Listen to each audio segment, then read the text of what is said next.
కళ్యాణ్ కూటమి నుంచి విడిపోతే వచ్చే ఎన్నికల్లో తమకు అవకాశం ఉంటుందని ఆశపడుతున్న వైసీపీకి జనసేనాని ఎప్పటికప్పుడు షాక్ ఇస్తున్నారు.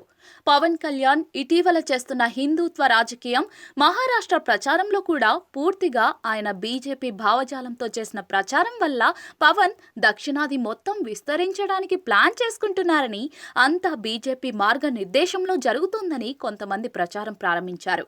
వచ్చే ఎన్నికల నాటికి కూటమి నుండి విడిపోతారని ఆశలు పెట్టుకుంటున్నారు. ఇలాంటి వారికి పవన్ తన మాటలతోనే సమాధానమిస్తూ ఉన్నారు. ముఖ్యమంత్రిగా చంద్రబాబు పనితీరు ప్రతి ఒక్కరిని అబ్బురపరుస్తోంది. అందులో సందేహం ఏమీ ఉండదు. ఆయన కింది స్థాయి ప్రజల్ని ఎలా డీల్ చేస్తారో, ఉన్నత స్థాయిలో పారిశ్రామికవేత్తల్ని ఏపీకి తీసుకువచ్చేందుకు వారి స్థాయిలోనే డీల్ చేస్తారు. ఆయన దగ్గర నుంచి నేర్చుకోవాల్సింది చాలా ఉందని అందరూ అనుకుంటారు. పవన్ కళ్యాణ్ కూడా అదే అనుకుంటున్నారు. అందుకే చంద్రబాబు తప్ప మరొకరు ఈ రాష్ట్ర సీఎం అనే భావన రాకూడదని ప్రకటనలు చేస్తూ ఉన్నారు. కూటమి విచ్ఛిన్నమవుతుందని ఆశలు పెట్టుకున్న వారికి ఎప్పటికప్పుడు షాకులు ఇస్తూనే ఉన్నారు. నిజానికి కూటమిలో పవన్ కళ్యాణ్ చిచ్చు పెట్టారని అనుకున్నారు. కానీ వైసీపీని నిండా ముంచడానికి వేసిన అసలైన ఎత్తుగడ అని అర్థమయ్యేసరికి ఇంత సులువుగా ట్రాప్లో ఎలా పడిపోయామని వైసీపీ నేతలు కూడా కింద మీద పడిపోతూ ఉన్నారు. పవన్ కళ్యాణ్ తన ఆవేశంలోనూ అసలైన రాజకీయం చేస్తున్నారని, వైసీపీకి ఇది అత్యంత క్లిష్టమైన సమయం అని గుర్తు చేస్తూ ఉన్నారు. అదే సమయంలో కొంతమంది వైసీపీ ట్రాప్లో పడే జన సైనికులు పవన్ సీఎం అనే కామెంట్లు చేస్తూ ఉంటారు. అలాంటి వారికి పవన్ తన వ్యాఖ్యల ద్వారా సంకేతాలు పంపారని అనుకోవచ్చు. వారసత్వం మనకు సంక్రమించిన తర్వాత గత ఎన్నికల సమయంలో ఈ వరుస దోపిడీలు, వీరి అరాచకం చూసి ఏ విధంగా దీన్ని రాష్ట్రాన్ని తిరిగి గాడిలో పెట్టాలి అని ప్రతి ఒక్కరి ఆకాంక్ష అధ్యక్ష. ఆ సమయంలో 3 సార్లు ముఖ్యమంత్రిగా చేసి ఈ రోజున భారతదేశంలో తెలుగువారు, భారతీయులు ఎక్కడున్నా సరే దాంట్లో దాదాపు సగం వంతు తెలుగువారే ఉండటానికి ముఖ్య కారకులు. నాలెడ్జ్ ఎకానమీ అనేది ప్రాతిపదిక చేసుకుని దాన్ని దేశమంతా విస్తరించిన ఒక విజనరీ. అలాంటి అనుభవం గల ఒక పాలసీ మేకర్ ముఖ్యమంత్రి, ఆయన్ని కూడా ఇబ్బందులు పెట్టి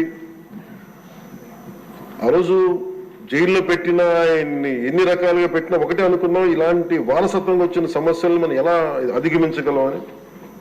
ఈ రోజున 150 రోజుల పాలనలో ముఖ్యమంత్రి గారు చెప్పింది, గౌరవ ముఖ్యమంత్రి గారు చెప్పింది చాలా ఉత్సాహం ఇచ్చింది, ఉత్సాహాన్ని నింపింది, భవిష్యత్తు పట్ల విశ్వాసాన్ని తీసుకొచ్చింది.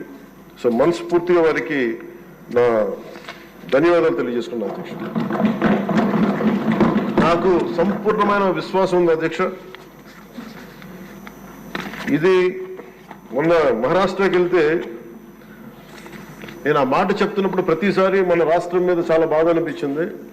మహారాష్ట్ర $1 ట్రిలియన్ ఎకానమీ అవ్వాలని మనస్ఫూర్తిగా కోరుకుంటున్నానని. నా మనసులో ఇబ్బంది పడింది ఏంటంటే మన రాష్ట్రానికి ఎందుకంటే బలంగా చెప్పలేకపోయామనేది. కాకపోతే మనకు వారసత్వం వచ్చిన సమస్యలు కాబట్టి ఆ రోజున చెప్పలేకపోయాను. ఈ రోజు నాకు 150 రోజుల గౌరవ ముఖ్యమంత్రి గారి అనుభవంతో కూడిన ఈ పాలనలో నాకు సంపూర్ణమైన విశ్వాసం ఉంది అధ్యక్ష.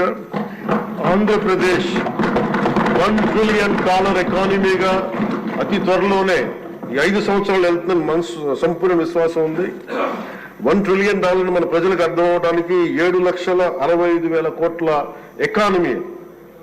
గత ప్రభుత్వం మనల్ని ఎకానమీని నిర్వీర్యం చేసింది, ఇబ్బంది పాలు చేసింది, అన్ని రంగాల్లోనూ రాష్ట్ర ప్రభుత్వాన్ని వెనక్కి తీసుకెళ్లిపోయింది. ఈ పరిస్థితుల్లో గౌరవ ముఖ్యమంత్రి గారి అనుభవం, మీ పారదర్శకత, మీ విజనరీ దృష్టి, ఇవన్నీ కూడా మాకు ఈ $1 ట్రిలియన్ ఎకానమీ వైపు పరిగెడుతున్నాయి అన్న దాంట్లో ఏమాత్రం సందేహం లేదు అధ్యక్ష. అలాగే మన గత ప్రభుత్వం చివరికి పాస్బుక్లో కూడా గత ముఖ్యమంత్రి గారి ఫోటోలు పెట్టుకోవడం, అలాగే ఏ పథకాలకైనా సరే కేవలం వారిది పెట్టుకోవడం చాలా ఇబ్బంది కలిగజేసింది అధ్యక్ష. ముఖ్యంగా ముఖ్యమంత్రి గారు వచ్చి, గౌరవ ముఖ్యమంత్రి గారు వచ్చి ఎప్పుడు కూడా ఎవరికి కూడా గుర్తింపు లేనివి, ఆలోచించనివి కూడా వాళ్ళని ముందుకు తీసుకొచ్చి వాళ్ళకి ముఖ్యంగా నేను చెప్తుంది, మొన్న చాలాసార్లు కొన్ని సందర్భాల్లో ముఖ్యమంత్రి గారి దృష్టికి తీసుకెళ్తే ఎల్లాప్రగడ సుబ్బారావు గారి గురించి ఎవరికి తెలియదు అధ్యక్ష, చాలా తక్కువ మందికి తెలుసు.